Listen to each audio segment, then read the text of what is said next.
Hi అండి. Welcome to Srinivasa tiles Gajuwaka. ఇందాక వీడియోలో అయితే మనమైతే కంప్లీట్‌గా ప్యానెల్స్ అన్నీ కూడా ఫిట్ చేసాం కదండీ! ఇప్పుడు కంప్లీట్‌గా ఫ్రేమ్ అయితే మనమైతే ఇన్‌స్టలేషన్ చేస్తున్నాము. సో, ఈ ఫ్రేమ్‌లో చాలా బరువైనదండి ఇది. కంప్లీట్‌గా ఇది 9 ఫీట్ హైట్‌లో ఉంచి 4 పక్కల స్క్రూస్ అయితే వేయాలి. దీనికైతే మినిమమ్ 10 మందయితే మనకు కావాలండి. సో, అందువల్ల మనం సైజ్ చేసి పెట్టాము.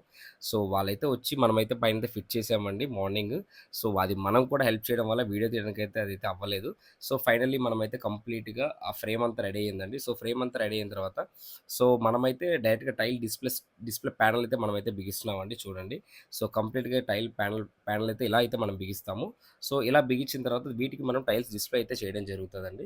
సో, అటువైపు నుంచి, ఇటువైపు నుంచి మూవ్ చేసుకోవడానికి అన్ని పర్ఫెక్ట్‌గా ఉందా లేదా అని అయితే నేనైతే చెక్ చేసుకుంటూ ఉన్నాను. సో, ఇక్కడ నుంచి ఒక్కరు కాదండి ఈ కష్టం మా టీమ్ అందరిదీనండి. సో, ఈ విజయం కూడా మా టీమ్ అందరిది కూడా చూసారా? ఎంత కష్టపడుతున్నారో. నిజంగా చెప్పాలంటే ఇది చాలా కష్టమైన పనండి. ఎందుకంటే కంప్లీట్‌గా 2 డేస్ నుంచి మినిమమ్ ఈ వర్క్ అయితే అలా కంటిన్యూ అవుతూనే ఉన్నాయి.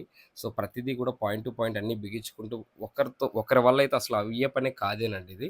సో, ఇది మన టీమ్ వర్క్ అండి. చూస్తున్నారు కదా! ఎంతమంది మన టీమ్ ఉన్న ప్రతి ఒక్కరు కూడా వాళ్ళ వంతు వాళ్ళు మనకు సహాయం చేస్తూనే ఉన్నారు. సో, నేను వీళ్ళెవ్వరిది కూడా మర్చిపోనండి. So, thank you